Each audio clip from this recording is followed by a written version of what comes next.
शांति। 17/3/21 की साकार वाणी। बाबा बोले, मीठे बच्चे, ज्ञान सागर बाप द्वारा तुम मास्टर ज्ञान सागर बने हो। तुम्हें ज्ञान का तीसरा नेत्र मिला है, इसलिए तुम हो त्रिनेत्री, त्रिकालदर्शी और त्रिलोकीनाथ। प्रश्न, विश्व की रूहानी सेवा तुम बच्चों की सिवाय कोई नहीं कर सकता है, क्यों? उत्तर, क्योंकि तुम्हें ही सुप्रीम रूह शिव बाबा की शक्ति मिलती है। पहले तुम आत्माओं को सुप्रीम रूह द्वारा ज्ञान का इंजेक्शन लगता है, जिससे तुम 5 विकारों पर स्वयं भी विजय प्राप्त करते और दूसरों को भी कराते हो। ऐसी सेवा और कोई कर न सके। कल्प कल्प तुम बच्चे ही ये रूहानी सेवा करते हो। ओम शांति। बाप की याद में बैठना है और कोई भी देहधारी की याद में नहीं बैठना है। नए नए जो आते हैं बाप को तो जानते ही नहीं है। उनका नाम तो बड़ा सहज है, शिव बाबा। बाप को बच्चे नहीं जानते, कितना वंडर है। शिव बाबा ऊंचे ते ऊंच सर्व का सदगति दाता है, सर्व पतितों का पावन करता, सर्व का दुख हरता भी कहते हैं, परंतु वो कौन है ये कोई नहीं जानते, सिवाय तुम बीके के। तुम हो उनके पौत्रे पौत्रियां, सो तो जरूर अपने बाप और उनकी रचना के आदि मध्य अंत को जानेंगे। बाप द्वारा बच्चे ही सब कुछ जान जाते हैं। यह है ही पतित दुनिया। सर्व कलयुगी पतितों को सतयुगी पावन कैसे बनाते हैं, सो तो बीके के सिवाय दुनिया में कोई नहीं जानते। कलयुगी दुर्गति से निकालने वाला सतयुगी सदगति दाता बाप ही है। शिव जयंती भी भारत में ही होता है। जरूर वो आते हैं, परंतु भारत को क्या आकर देते हैं ये भारतवासी नहीं जानते। हर वर्ष शिव जयंती मनाते हैं, परंतु ज्ञान का तीसरा नेत्र नहीं है, इसलिए बाप को नहीं जानते। गीत। नयनहीन को राह दिखाओ। ये मनुष्य का ही बनाया हुआ गीत है कि हम सब नयनहीन हैं। ये स्थूल नयन तो सबको है, परंतु अपने को नयनहीन क्यों कहते हैं? वो बाप बैठ समझाते हैं कि ज्ञान का तीसरा नेत्र कोई को है नहीं। बाप को नहीं जानना ये हुआ अज्ञान। बाप को बाप द्वारा जानना, इसको कहा जाता है ज्ञान। बाप ज्ञान का तीसरा नेत्र देते हैं, जिससे तुम सारी रचना के आदि मध्य अंत को जानते हो। ज्ञान सागर के बच्चे, तुम मास्टर ज्ञान सागर बन जाते हो। तीसरा नेत्र माना ही त्रिनेत्री, त्रिकालदर्शी, त्रिलोकीनाथ बन जाते हो। भारतवासी ये नहीं जानते कि ये लक्ष्मी नारायण जो सतयुग के मालिक थे, इनको ये वर्षा कैसे मिला, वो कब आए, फिर कहाँ गए, फिर कैसे राज्य लिया, कुछ भी नहीं जानते हैं। ये देवताएं पावन है ना, पावन तो जरूर बाप ही बनाएंगे। तुम भारतवासियों को बाप बैठ समझाते हैं, जो देवताओं को शिव को मानते हैं। शिव का जन्म भी भारत में हुआ है। ऊंचते ऊंचे भगवान शिव जयंती भी यहाँ मनाते हैं। जगत अम्बा, जगत पिता ब्रह्मा और सरस्वती का भी जन्म यहाँ ही है, भारत में ही मनाते हैं। अच्छा, लक्ष्मी नारायण का जन्म भी यहाँ ही होता है, वही राधे कृष्ण है। ये भी भारतवासी नहीं जानते। कहते हैं पतित पावन आओ, तो जरूर सब पतित है। साधु संत ऋषि मुनि आदि सब पुकारते हैं कि हमको पावन बनाने आओ। दूसरी तरफ कुंभ के मेले आदि में जाते हैं पाप धोने, समझते हैं गंगा पतित पावनी है। पुकारते हैं कि पतित पावन आओ, तो मनुष्य किसको कैसे पावन बना सकते।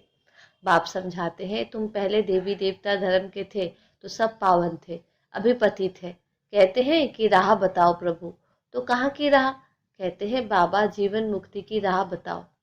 हमारे में 5 विकार है बाबा। हम सब स्वर्ग में थे तो निर्विकारी थे, अभी विकारी पतित बन पड़े हैं। इसका कुछ राज तो समझाओ, ये कोई दंत कथाएं नहीं है। बाप समझाते हैं श्रीमद् भगवद गीता अथवा परमात्मा की सुनाई हुई गीता है। पतितों को पावन बनाने वाला है निराकार भगवान। मनुष्य को भगवान नहीं कह सकते। बाप कहते हैं इतने बड़े बड़े गुरु होते भी भारत इतना पतित कौड़ी जैसा क्यों बना है? कल की बात है कि भारत स्वर्ग था। बाबा ने भारत को स्वर्ग की सौगात दी थी। भारतवासी पतितों को आकर राजयोग सिखलाए पावन बनाया था। अब फिर बाप बच्चों के पास आया है सेवाधारी बन। बाप है रूहानी सेवाधारी, बाकी तो सब मनुष्य मात्र है जिस्मानी सेवाधारी। सन्यासी भी जिस्मानी सेवाधारी है। वो पुस्तक आदि बैठ सुनाते हैं। बाप कहते हैं कि मैं निराकार साकार साधारण बूढ़े तन में प्रवेश कर बच्चों को आकर समझाता हूँ हे भारतवासी बच्चों, देखो रूहानी बाप रूहों को बैठ समझाते हैं। ये ब्रह्मा नहीं सुनाते हैं, लेकिन वो निराकार बाप इस तन का आधार लेते हैं। शिव को तो अपना शरीर नहीं है, सालिग्राम आत्माओं को तो अपना अपना शरीर है। पुनर्जन्म में आते आते पतित बन जाते हैं। अब तो सारी दुनिया पतित है, पावन एक भी नहीं। तुम सतो प्रधान थे, फिर खाद पड़ने से सतो से रजो तमो में आए हो। तुम भारतवासियों के पास शिव बाबा आकर शरीर धारण करते हैं, जिसको भागीरथ भी कहते हैं। मंदिरों में शंकर का चित्र दिखाते हैं, क्योंकि वो शिव शंकर इकट्ठा समझ लेते हैं। ये समझते नहीं कि शिव तो निराकार है, शंकर तो आकारी है। शिव शंकर इकट्ठा कैसे कहते हैं? अच्छा, फिर बैल पर सवारी कौन करते हैं? शिव व शंकर। सूक्ष्म वतन में बैल कहाँ से आया? शिव रहता है मूल वतन में, शंकर सूक्ष्म वतन में। मूल वतन में सब आत्माएं हैं, सूक्ष्म वतन में सिर्फ ब्रह्मा विष्णु शंकर है। वहाँ जानवर होते नहीं। बाप कहते हैं, मैं साधारण बूढ़े तन में प्रवेश कर तुमको समझाता हूँ। तुम बच्चे अपने जन्मों को नहीं जानते हो। सतयुग से लेकर तुमने कितने जन्म लिए हैं? 84 जन्म लिए। अभी यह है पिछाड़ी का जन्म। भारत जो अमर लोक पावन था, वो अब मृत्यु लोक पतित है। सर्व का सदगति दाता तो एक है ना। रुद्रमाला है ही परमपिता परमात्मा निराकार शिव की। श्री श्री 108 रुद्रमाला कही जाती है। सब शिव के गले का हार है। बाप तो है पतित पावन, सर्व का सदगति दाता, सर्व को वर्षा देने वाला। लौकिक बाप से हद का वर्षा मिलता है, जिसको सन्यासी काग विष्ठा समान सुख समझते हैं। बाप कहते हैं कि बरोबर ये तुम्हारा सुख काग विष्ठा समान है। बाप ही आकर पतितों को पावन अथवा कांटों को फूल बनाते हैं नॉलेज से। ये गीता की नॉलेज है। ये ज्ञान कोई मनुष्य नहीं समझा सकते हैं। ज्ञान का सागर पतित पावन बाप ही समझा सकते हैं। बाप से ही वर्षा मिलता है जो तुम ले रहे हो। तुम ही सिर्फ सदगति तरफ जा रहे हो। अभी तो संगम पर हो, वो तो कलयुग में है। अभी है कलयुग का अंत। महाभारत लड़ाई भी सामने खड़ी है। 5000 वर्ष पहले भी जब तुम राजयोग सीखते थे तो भंभोर को आग लगी थी। अभी तुम राजयोग सीख रहे हो, ये लक्ष्मी नारायण बनने के लिए। बाकी तो है भक्ति मार्ग। बाप जब आते हैं तो आकर स्वर्ग के द्वार खोलते हैं। बाप कहते हैं कि ये शिव शक्ति भारत माताएं तो भारत को स्वर्ग बनाती है श्रीमत पर। तुम हो शिव शक्ति भारत माताएं जो भारत को स्वर्ग बनाती हो। तुम हो ही शिव की औलाद, उसको ही याद करते हो। शिव से शक्ति लेकर 5 विकारों रूपी शत्रुओं पर जीत पाते हो। तुम बच्चों ने 5000 वर्ष पहले भी भारत की रूहानी सेवा की थी। वो सोशल वर्कर्स करते हैं जिस्मानी सेवा, यह है रूहानी सेवा। सुप्रीम रूह आकर आत्मा को इंजेक्शन लगाते हैं, पढ़ाते हैं। आत्मा ही सुनती है। तुम आत्माएं हो। तुम ही 84 जन्म लेते हो, एक शरीर छोड़ दूसरा लेते हो। 84 जन्म ले 84 माँ बाप बनाए हैं। सतयुग त्रेता में तुमने स्वर्ग के सुख पाए, अब फिर बेहद के बाप द्वारा सुख का वर्षा ले रहे हो। बरोबर भारत को ये वर्षा था। भारत में ये लक्ष्मी नारायण का राज्य था। वहाँ दैत्य आदि कोई नहीं थे। तुम जानते हो अभी इस पुरानी दुनिया को आग लगनी है। मैं आकर ज्ञान यज्ञ रचता हूँ। तुम सब पवित्र देवता बनते हो। हजारों हैं जो देवता बनने का पुरुषार्थ कर रहे हैं। बाप आया है बच्चों को सदगति करने। तुम बच्चों को कांटों से फूल बना रहे हैं। तुमको ज्ञान का तीसरा नेत्र दे रहे हैं, जिससे तुम सारे ड्रामा को शिव बाबा का क्या पाठ बजता है सब जानते हो। ब्रह्मा और विष्णु का कनेक्शन क्या है वो भी जानते हो। वे दिखाते हैं विष्णु की नाभि से ब्रह्मा निकला, ब्रह्मा ही जाकर विष्णु बनते हैं। ब्राह्मण सो फिर देवता। विष्णु से ब्रह्मा बनने में 5000 वर्ष लगा। ये तुमको ज्ञान है। तुम ब्राह्मणों के नाभि कमल से विष्णु पूरी प्रकट हो रही है। उन्होंने तो चित्र बनाया है कि विष्णु के नाभि से ब्रह्मा निकला, फिर सभी वेदों शास्त्रों का सार सुनाया। अब तुम ब्रह्मा द्वारा सारा सार समझते हो। बाप कहते हैं मुख्य धर्म शास्त्र है 4। पहले दैवी धर्म का शास्त्र है गीता। गीता किसने गाई? शिव बाबा ने। ज्ञान सागर पतित पावन सुख का सागर शिव बाबा है। उसने बैठ भारत को स्वर्ग बनाया, ना कि कृष्ण ने। कृष्ण तो मेरे द्वारा ज्ञान सुनकर फिर कृष्ण बना। तो ये गुप्त बातें हुई ना। नए नए बच्चे इन बातों को समझ न सके। इनको कहा जाता है नर्क, उसको कहा जाता है स्वर्ग। शिव बाबा ने स्वर्ग की स्थापना की, उसमें ये लक्ष्मी नारायण राज्य करते थे। अब तुम मनुष्य से देवता बन रहे हो। बाप कहते हैं इस मृत्यु लोक दुख धाम में तुम्हारा अंतिम जन्म है। भारत अमर लोक था, वहाँ दुख का नाम नहीं था।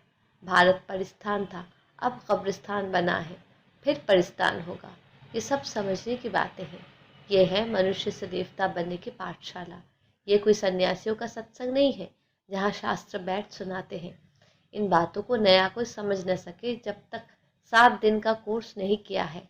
इस समय भक्त तो सब मनुष्य मात्र है, उन्हों की आत्मा भी याद करती है। परमात्मा एक माशूक के सब आशिक है।